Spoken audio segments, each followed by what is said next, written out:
Welcome to the Lean Out Your Business podcast, a show dedicated to helping entrepreneurs accelerate business growth and simplify success.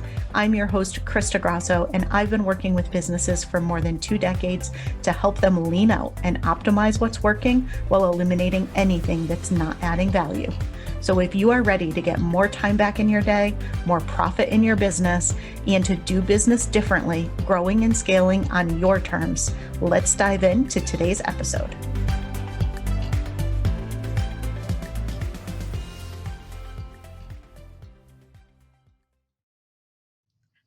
Hello, and welcome to another episode of the Lean Out Your Business podcast. Today, I am joined by Angela Santi, and I am so excited to dive into today's topic, which is all about living La Dolce Vita, which I'm probably butchering the pronunciation, and you are going to correct me on that one. But let me tell you a little bit about Miss Angela, and then we are going to dive in and have an amazing conversation that I know you guys are going to absolutely love today.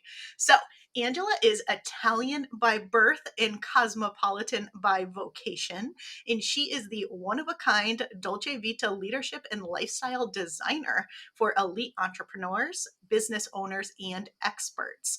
Her Mediterranean-infused methodology ascends today's high flyers to really unprecedented levels of success while living La Dolce Vita, which is the signature Italian lifestyle.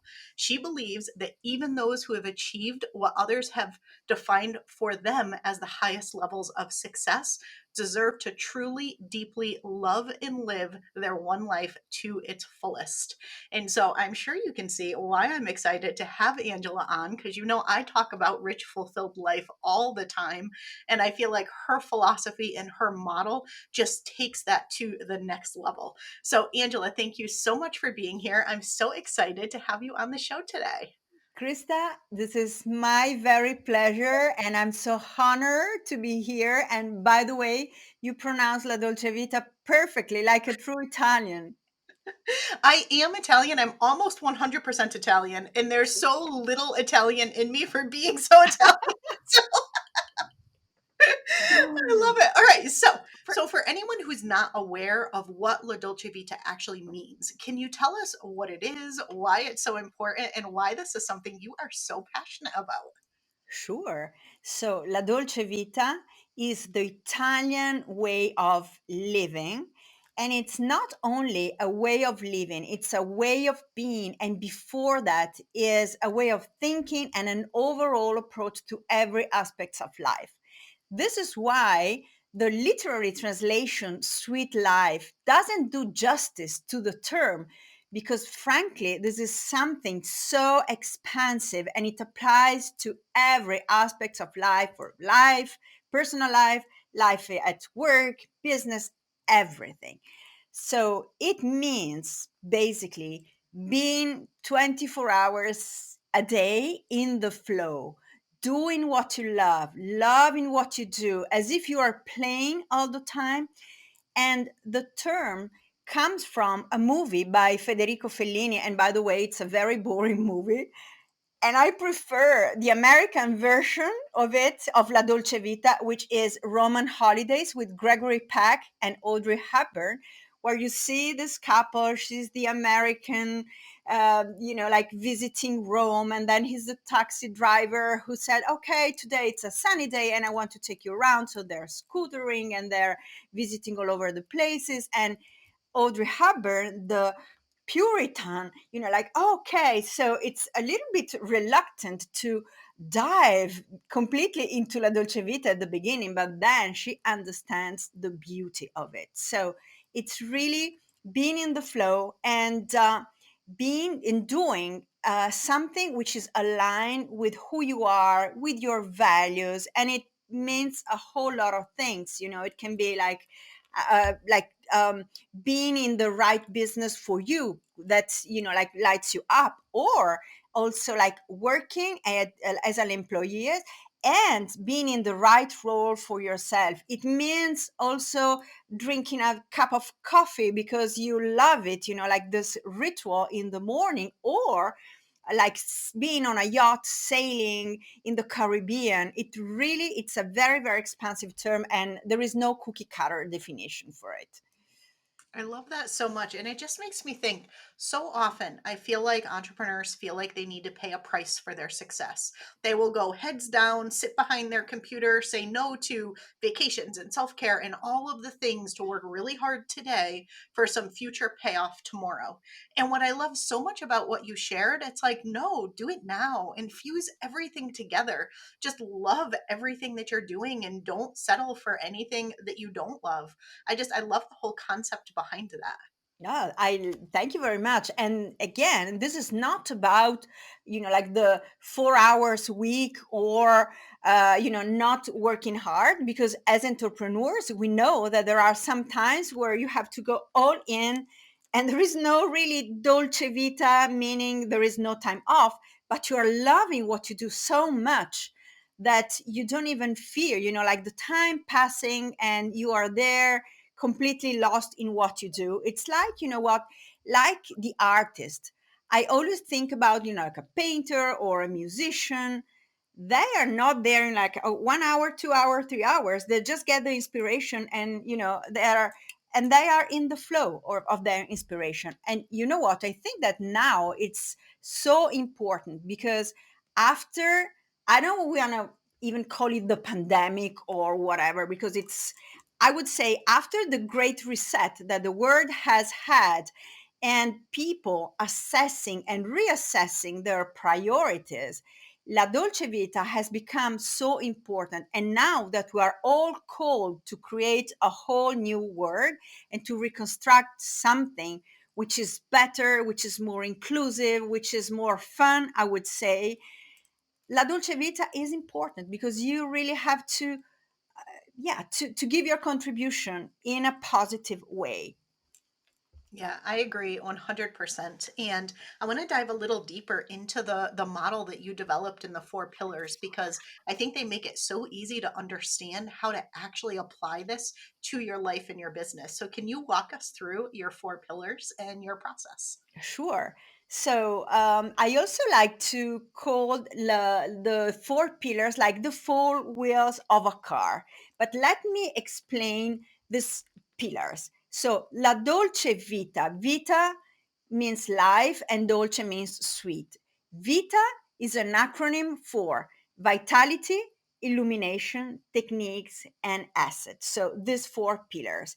And as the wheels of a car, these four pillars have to be aligned and in balance, because we all drive a car. If our wheels are, one is not inflated, the other one is broken, it's a flat tire, etc., the journey is not that comfortable, and probably we don't even get to the destination. So I like to say that we're driving a sort of this car through our destination. We have the wheels, and we want the wheels again to be aligned in balance. But there are also other things to check out. First, who is driving the car? Is it you or is it somebody else?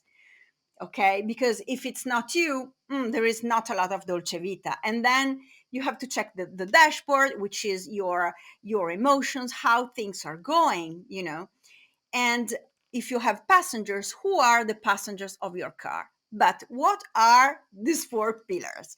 So what does it mean? Vitality, it means that we have, in order to thrive in our business, we have to have in place all the habits and routines that keep us alive, energetics, give us brain power, and be in balance.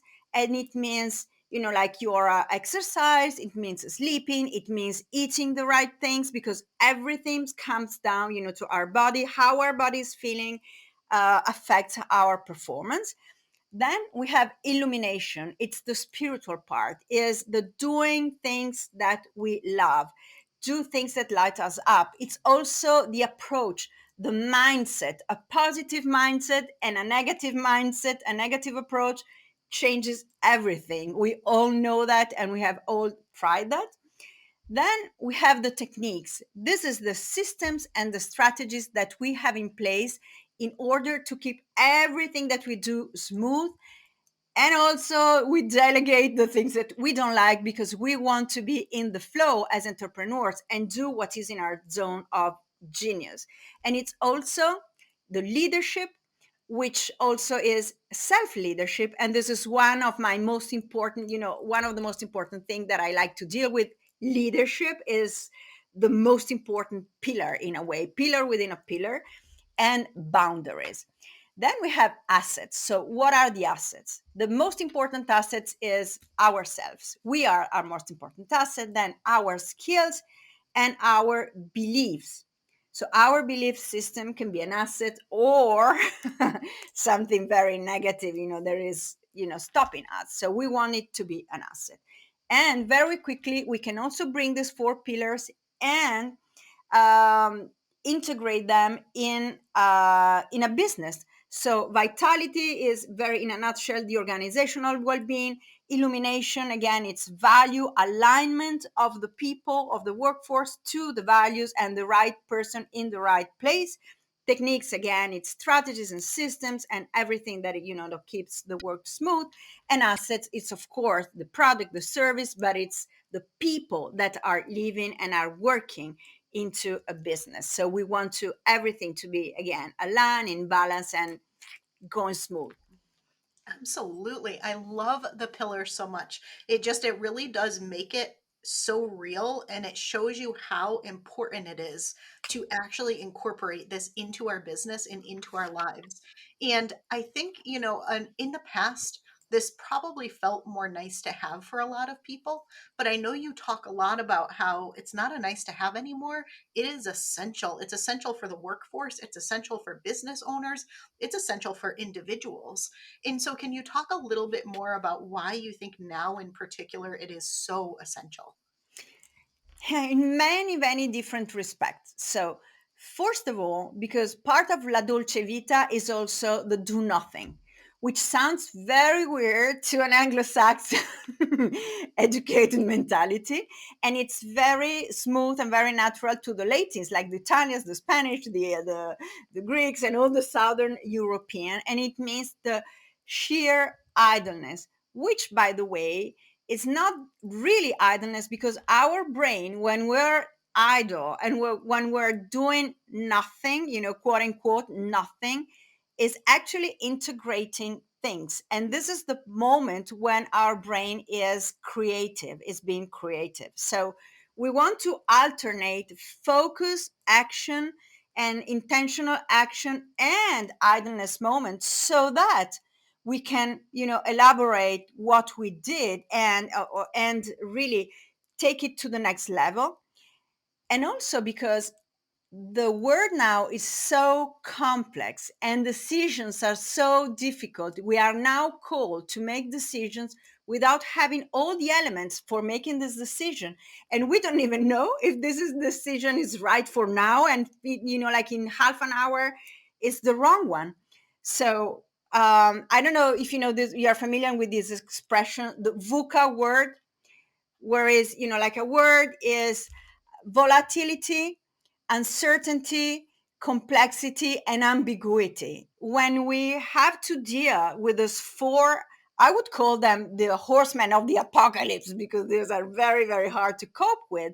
You want to be centered, you want to be in your full power, you want to be relaxed, you don't want to make decisions out of fear. This is why, if you are living La Dolce Vita, you are also seeing everything in perspective. And those four horsemen are not as dreadful anymore, because you can see it from another perspective. And you also give yourself permission and the grace to, to say to yourself, I'm making the best decision for now. I am being gentle with myself now. I did my best.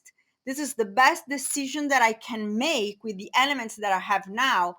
And then I can change it, and more will be revealed, and things are what they are. So this is also, a Dolce Vita approach. So no, yeah, it's detachment, and it's, like, not perfection, is doing the best. It's excellence and not perfection. So this is why La Dolce Vita is really important now. And also because people want to enjoy life more. So if you bring La Dolce Vita into your organizational environment, you are a Dolce Vita leader, a human centric leader, you retain your talent.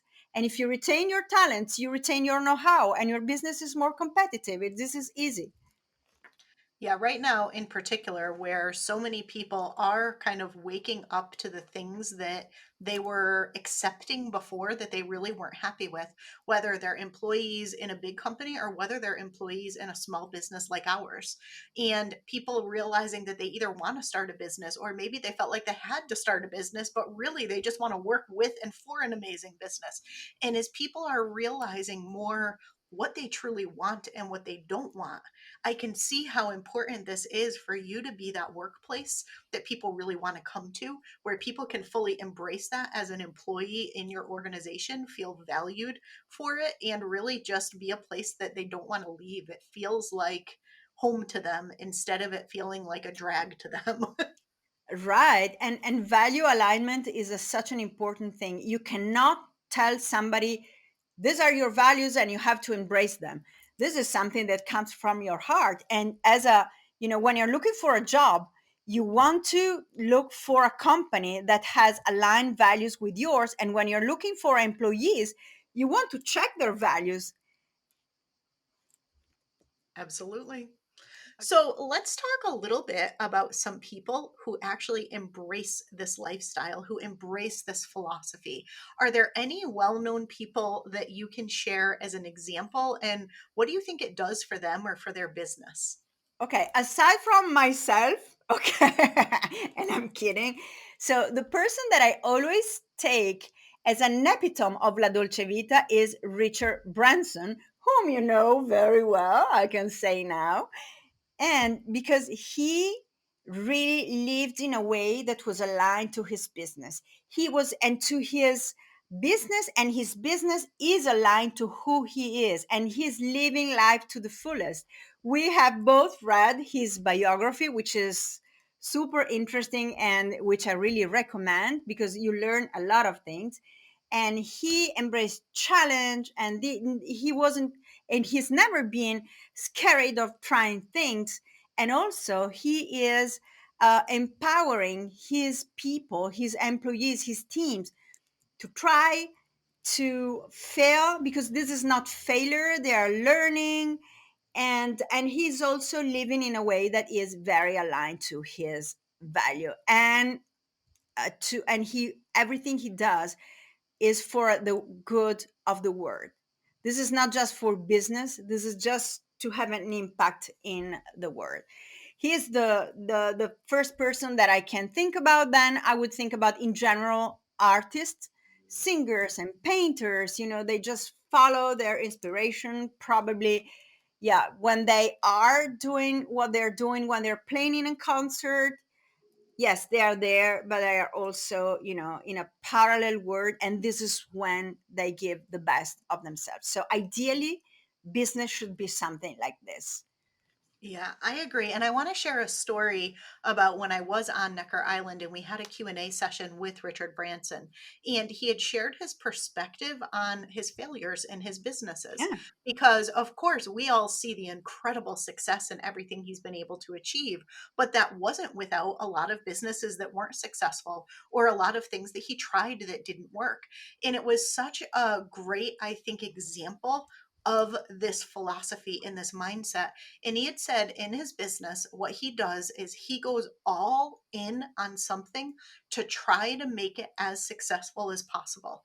And if he feels like he did everything he could have and it didn't work, he just accepts it and moves on. He doesn't dwell on it. He doesn't anything. He says, I tried, it didn't work, moves on, takes the lesson and just moves on from it. And I think so often we can end up in a place of beating ourselves up or spinning over something. And I should have done this. And why didn't I do this? And we kind of keep ourselves stuck in the past instead of actually, changing the way that we think about things. And that was one of the things that he had shared that I thought was so powerful. But I think it just supports so much of what you just walked through as being important. Yeah, this is a great story to share. And I can see the importance of it because as entrepreneurs, we don't have control on many things, many sides of our business. So when we have the process under control, and it's always under control up to a point, because there are some things that are not in our sphere of control over of influence, and we accept it. So it's more important to move on and to make decisions, even if it's a bad decision or it proves afterwards to be a bad decision, because then you have a benchmark and then you have something to learn from. Then sitting around the table discussing, for the best solution, the best thing to buy, the best whatever, and then you're stuck there in your wanting to be the best, wanting the best, which is very detrimental to business. And business is dynamic. So, yeah, I really, really agree 100% with, well, who couldn't agree with Richard Branson, by the way? True. So tell us a little bit more about your work. Tell us about what you do, why this is something that's so important to you personally, and give us a little insight into whatever's coming up next for you. Okay, so I like to say that I empower rebellious and ambitious business leaders worldwide to live and lead the Dolce Vita way. And this makes them thrive uh, effortlessly, and making their workplace a wonderful workplace for their people. So they're impacting the world and their employees, which is very important for me. So before diving into how do I do that, I want to say that this is important because the quality of life at home and in business has always been my bacon. And in the past, I have worked for almost 20 years in my family business, which was one of the biggest businesses in Italy in the luxury automotive distribution. And what I wanted, and I was in charge of HR and organizational development, my goal was to have my people, and we had like 600 employees, which for Italy is huge. For America, I know that it's a small business, but every single person was known by name, and every single person mattered, and I wanted to create an amazing place for them to work. So, and I contributed wonderfully to the business mission. So, and also having fun, enjoying life, being happy, for me it's always been very important. So I want the Americans and all people in the world to have, like to really try and embody La Dolce Vita. So how do I do that? I like to work one on one with my clients, and my programs are just tailor made. I like to say that the minimum ideally is like 3 months by 3 months, and I like to assess, like every 3 months, okay, you need me or you don't need me, because the goal is to make them, like work without myself. I like to meet my clients where they are, and I really want to create something like 100% tailor made for them. And this is why I work with two, maximum three clients at a time, because I'm 100% there, and if I have so many clients, then I don't remember this and this and this, and I'm here for them. So this is the way that I like to empower them. So for the next month, I am opening up a few spots for the next year, because I have a few programs that I'm coming to the end. So who is going to come? They can apply. And where can they find you online? Tell them where they can find your website and where you're most active on social so they can connect with you. Okay, they can find me on my website, that is angelasanti.it, of course, www. And I'm active on LinkedIn. And I love to connect with people. I like to really get connected and chat on LinkedIn, which is, I think, an amazing place to do that. So I encourage everyone that has liked this interview to contact me there. Excellent. Well, thank you so much, everyone. Those links will be down below in the show notes so you can connect. But I want to ask you the question that I ask all guests, and I can't wait to hear what you have to say. And that is, how do you work smarter, not harder, and keep things lean in your business? Very good question and very important. So, the first thing is every week, well, every month, but also every week, I assess my priorities. And these priorities can change because they can be personal or professional. I was telling Krista that I have a very, very, very tough year personally, and I decided to prioritize myself as a person instead of my business. And this was the right choice because now I have the energy to go back to my business again. So this is the first thing. The second one, I know that you will like it, is avoid complexity and get rid of all the things that you don't need and that maybe you're just doing because you are used to do.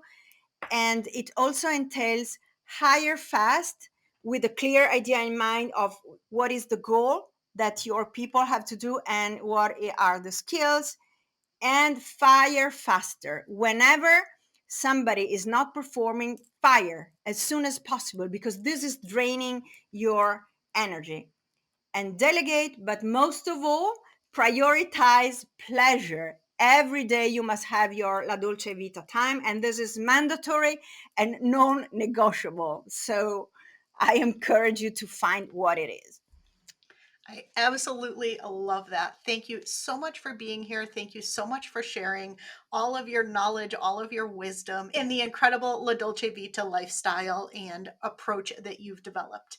Any final tips that you want to leave the listeners with on how they can bring more of this into their lives and businesses? Yes, of course. So the first tip is go to my website again, and you will find a tool that is called the Wheel of La Dolce Vita, which is similar to the Wheel of Life, but it measures how much Dolce Vita you are living in your life in the different areas of your life. So when you have measured, then you can start, you know what is the priority and where you need more La Dolce Vita. So I would say start from there. And the first thing is to ask yourself, what is La Dolce Vita for me? What is that I'm missing, that I'm not doing anymore? So with the wheel, then start with one single step and trust the process and give yourself permission to put more pleasure into your daily life, because pleasure is a component for success. I love it. Thank you so much for being here. I hope you all loved this interview as much as I did. I will see you again next week. Ciao.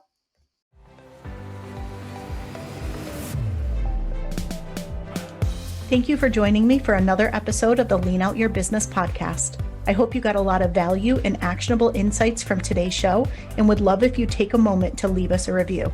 If you have any questions on today's episode or on how to lean out your business, join us over in our private Facebook community, where every week we do live training and Q&A, and I'd love to have you be part of the conversation. Head to leanoutmethod.com/group to join us.